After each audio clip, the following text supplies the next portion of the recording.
What's up, everybody? Peter McKinnon here. What's up, everybody? Peter McKinnon here, and today That's kind of my thing. It's kind of a one-man job. I thought I thought I could do it today. No, I mean, appreciate you do it all the that, time, but so no. I just figured like one. No, I'm gonna day. keep doing it.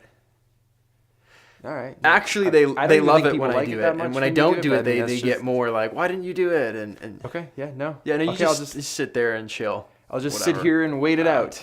I'll just Wicked. Okay, wait it out. I'm gonna keep going. What's up, everybody? Peter McKinnon here, and today we're talking about how to clone yourself. You're throwing me off, like.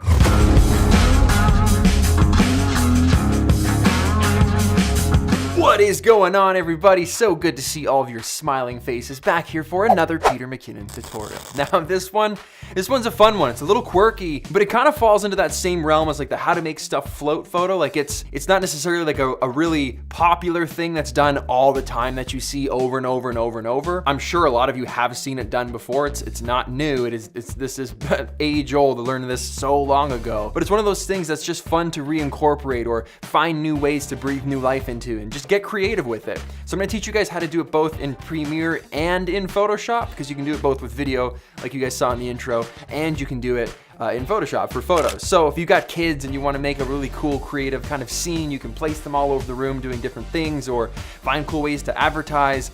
It's kind of the sky's the limit. It's kind of like it's up to your imagination to what you want to do with it. I'm just gonna give you the rundown of how it works because it's like super easy to do. It doesn't take very long at all. Okay, so let's jump into it. Let's start with video. I'm gonna show you guys the actual clip that I used to make the intro, and then I'm going to show you the photo series that I did to make the thumbnail, and then you guys can.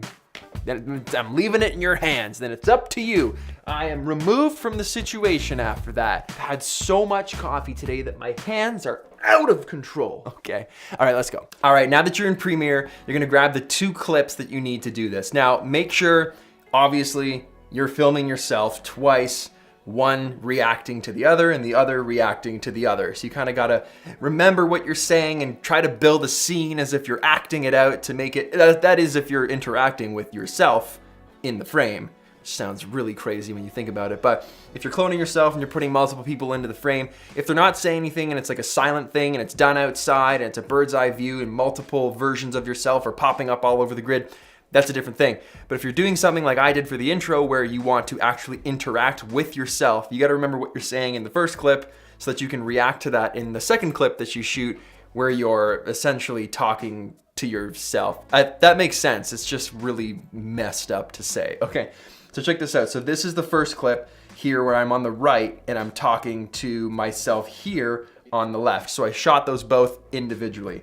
What you're gonna wanna do is take this clip and just drag it up and then drag the audio down. We're gonna make a gap so that we can slide the other half right underneath. But you're not gonna be able to see it because we have basically just stacked one layer on top of the other. So as a reference point, what I like to do is click on the top one and just drag that opacity down here in the effects tab, just so I can make sure it's in frame, like I fit, it looks good, that kind of thing. Now, one of the things you wanna keep in mind when you're doing this is if you're sitting on a couch like this or you're talking to yourself, you wanna make sure there's good distance between you. If you're too close in one frame and then too close in the other frame, when you bring those together and we mask them away, surprise, spoiler alert, that's what's happening, it gets all messed up with limbs moving around. So you wanna make sure that you're still separating the 2 items, the 2 people, yourself, in that frame so that you don't run into any like just nonsense in post. It just makes it a lot easier to do. Okay, go to the first frame of that clip. So make sure you're at the first frame right here. Have that top clip selected. Come over here to the effects tab. Click on Free Draw Bezier. And now what you're gonna do is just draw a line straight down the middle and make a little box and connect it back at the top. Now we've just masked away the left side of this, basically keeping the right side, the other person who we want in frame. Okay, so now at this point, let's take a look. If we were to play it back now, so now we basically merged those 2 clips into one. We're almost done, but we've got this weird harsh line.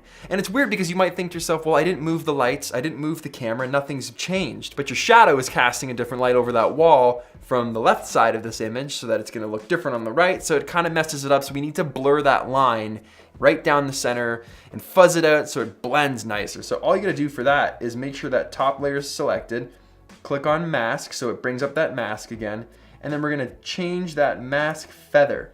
Now look at this. If we just make sure that the clip is selected again, we come back here to mask feather.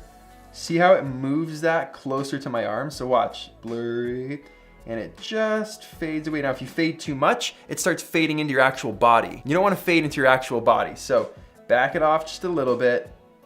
Make sure it's good right there. You can also change mask expansion, but if you change the expansion too much, you start to become see-through. So don't do that. Make sure that's a good distance away.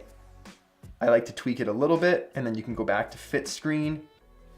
Look at that. That's perfect. We've blended that light from the left to the right seamlessly.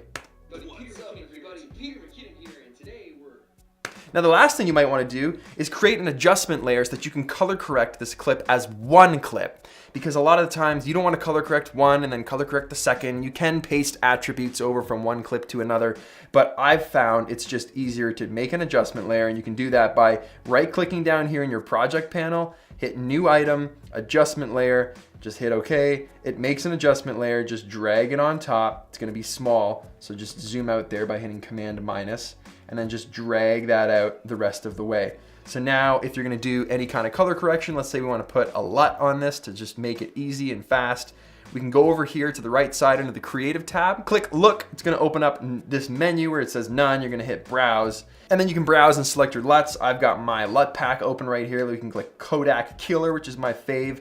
Makes it a little bit too orange, but you can just drag that intensity right down to 0 and then slowly introduce it back. So I'm happy with it right around 20 usually, 23, whatever, that looks fine. So now we've color graded the entire clip as a whole, like combining both of them as a whole instead of both individually, so they're gonna look the same. Okay, so it's pretty much exactly the same in Photoshop. It's just we're doing it with photos. It's actually easier because now we don't have moving subjects, right? Limbs aren't flying all over the place. There's nothing to like worry about with regards to like how close you are to the next person, like we had to worry about with video. You can actually overlap a little bit in Photoshop because you can be meticulous and use the pen tool or mask in and around different things to make it feel a little more real, even though this is obviously not real. But check this out. So if we're looking here, here's one shot I did just leaning at my desk here, super distraught that there's no coffee left in my cup. But I just pointed the light in this direction so that that scene was lit. Then I went over and slept on my couch, and I pointed the light over there to make sure that shot was lit. And then I sat on my chair in the middle for the center point, held onto the mic, and made sure that was lit, and shot all those pictures individually. So here's picture 1, here's picture 2, and here's picture 3. And essentially what we do is we bring all of those into Photoshop, and then we just either pen tool, erase if you want to be super sloppy about it, kind of like what I did today, or you can mask away. So check this out, this is what you do. So select all 3 of them, 1, 2, 3, drag those into PS. I wish it was called PM, whatever. And this is what you're gonna do. So for instance, check this out. Hit Command A to copy all, Command C, and we're gonna go over to this tab, and Command V to paste it on. We just check this opacity over here on the right side. You can see that's where the image is, and there's lots of space in between. So there's nothing to be, you don't have to be super meticulous with this one. You can literally just hit E for the eraser tool, hold down your bracket to make that bigger, and just paint that away. You're done. You want to color correct it at that point, compress the layers, merge them, that's fine. That is super easy to do. So when things are isolated and subjects aren't touching each other and there's nothing to overlap, it's super easy.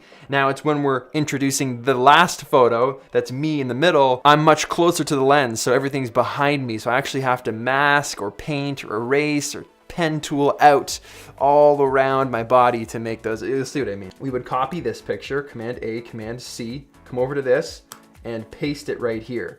So at this point, if we were to just be sloppy with this, hit the eraser tool and erase everything away. There we go, and over here, there we go. You'd say, but Pete, you've just erased yourself, and that's what I mean. That's why it's a lot more difficult. You legitimately have to get in super tight, and I'm just gonna do this like quick and dirty. If you want to do this for like a paid client or make it the best you can be, use the pen tool or at least use a layer mask so you can go back and fix your mistakes. But just for the sake of showing you how to do this super speed, grab an eraser and then just follow the line of that chair very slowly and do it little bit by little bit. Let go of the mouse, do a little bit more, let go of the mouse. And I say that because if you want to Command Z and go back, it's not going to erase everything you just did because you've not let go of that mouse for like 5 minutes of painting. And then you're like, oh no, what have I done? It's just, you know what?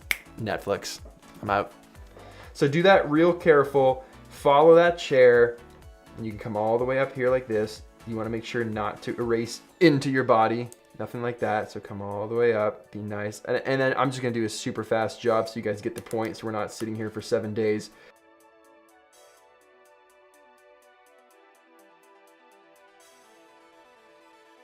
And then when we zoom out, now we've got a clone. There's 3 of me in this photo and it's pretty easy to do. So you can really have fun with this and be creative and like the sky's the limit with what you can do. So this is just a very basic example, but I wanted to give you guys the tools and the wherewithal and the knowledge as to how to actually do this.